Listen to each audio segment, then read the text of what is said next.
Emotions quotes. The best and most beautiful things in the world cannot be seen or even touched. They must be felt with the heart. Helen Keller. I don't want to be at the mercy of my emotions. I want to use them, to enjoy them, and to dominate them. Oscar Wilde. One thing you can't hide is when you're crippled inside. John Lennon. The emotion that can break your heart is sometimes the very one that heals it. Nicholas Sparks. Pity those who don't feel anything at all. Sarah J. Maas. Your emotions are the slaves to your thoughts, and you are the slave to your emotions. Elizabeth Gilbert. I feel too much. That's what's going on. Do you think one can feel too much? Or just feel in the wrong ways? My insides don't match up with my outsides. Do anyone's insides and outsides match up? I don't know. I'm only me. Maybe that's what a person's personality is, the difference between the inside and outside. But it's worse for me.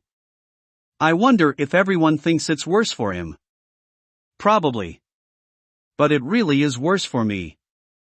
Jonathan Safran Foer. Don't be ashamed to weep, 'tis right to grieve. Tears are only water, and flowers, trees, and fruit cannot grow without water.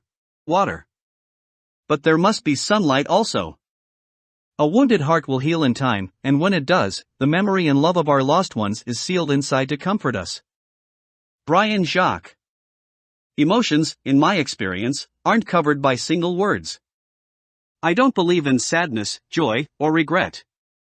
Maybe the best proof that the language is patriarchal is that it oversimplifies feeling. I'd like to have at my disposal complicated hybrid emotions, Germanic train car constructions like, say, the happiness that attends disaster. Or, the disappointment of sleeping with one's fantasy.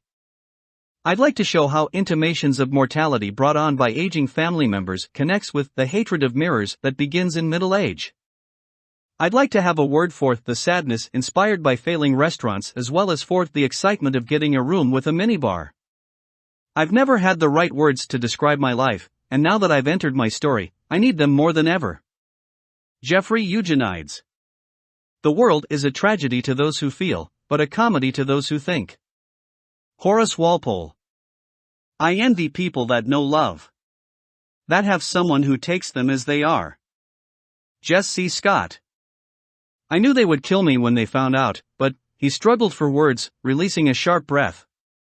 I think I realized that I would rather die because I betrayed them, than live because I betrayed you. Marissa Meyer. Books can also provoke emotions. And emotions sometimes are even more troublesome than ideas.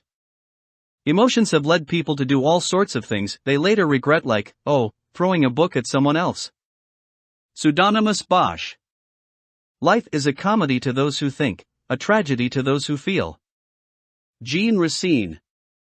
One ought to hold on to one's heart, for if one lets it go, one soon loses control of the head too.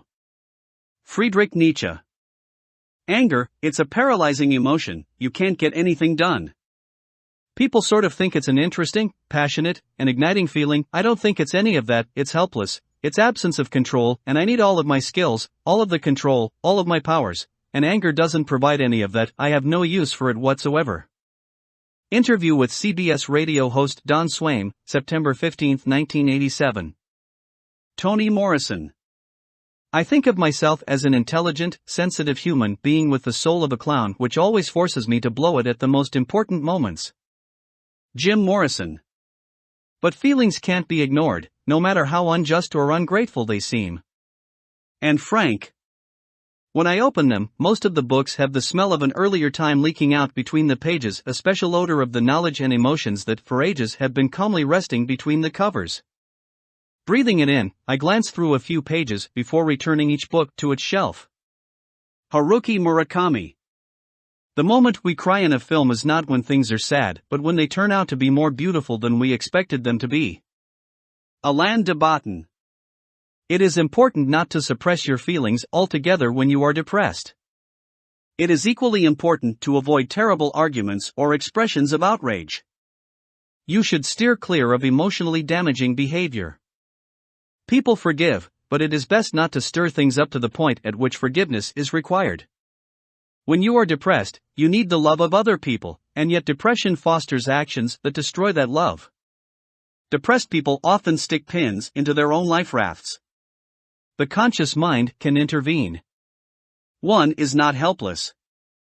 Andrew Sullivan.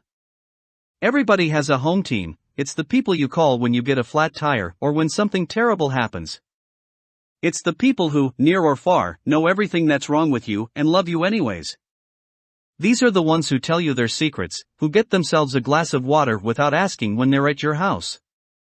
These are the people who cry when you cry.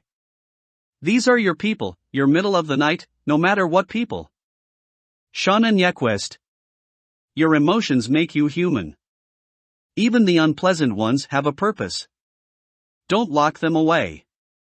If you ignore them, they just get louder and angrier. Saba Tahir. All the knowledge I possess everyone else can acquire, but my heart is all my own. Johann Wolfgang von Goethe. In order to move on, you must understand why you felt what you did and why you no longer need to feel it. Mitch Albom. Sex is always about emotions. Good sex is about free emotions, bad sex is about blocked emotions. Deepak Chopra. I don't like hope very much. In fact, I hate it. It's the crystal meth of emotions. It hooks you fast and kills you hard. It's bad news. The worst. It's sharp sticks and cherry bombs.